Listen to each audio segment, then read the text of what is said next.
I first heard about this magical place called the Great Bear Rainforest on Canada's west coast maybe 20 years ago. Since that day, I have wanted to experience this wilderness firsthand. But for 2 decades, my strides have taken me down different paths. First as a marine biologist and then an environmental photojournalist, I worked primarily in Africa, Arabia, and the far-flung reaches of the Indian Ocean. As a marine conservation photographer, I strive to make a difference every time I pick up my camera, either by revealing the wonders of our lost wild places and lobbying for their protection, or by exposing environmentally destructive activities such as illegal fishing and pollution.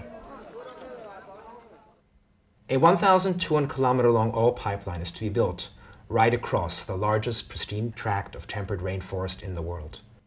Large supertankers will travel to the pristine Great Bear coastline to transport this oil to Asia. They will have to navigate some of the most treacherous waterways in the world. It is not a question of if an oil spill will occur, but when, where, and how large.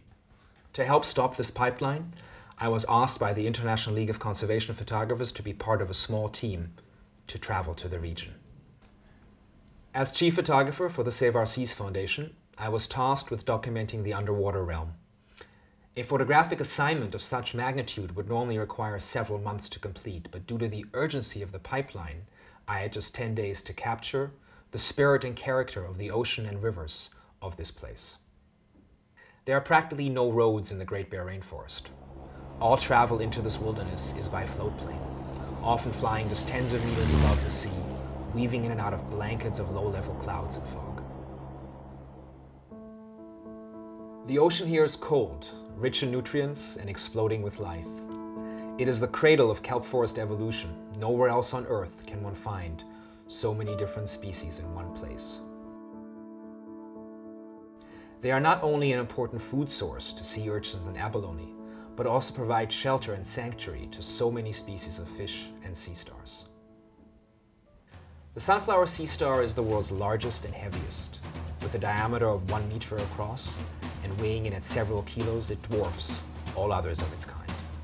One of the most voracious predators on Earth that hunts down sea urchins and abalone at surprisingly high speeds.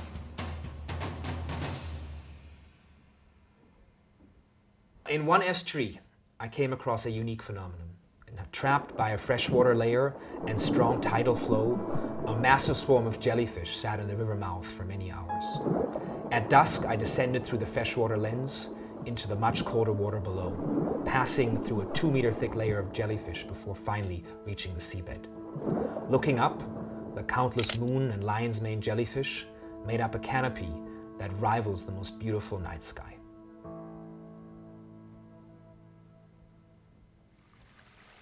Now, salmon are the keystone species in the Great Bear Rainforest, and every summer they abandon their life at sea and return to the rivers where they were born to spawn.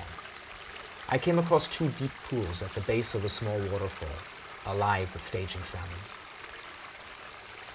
Diving below the waterfall, I wedged myself into a crevice, the only way I could hold my position and photograph the salmon in the fast-flowing freezing water.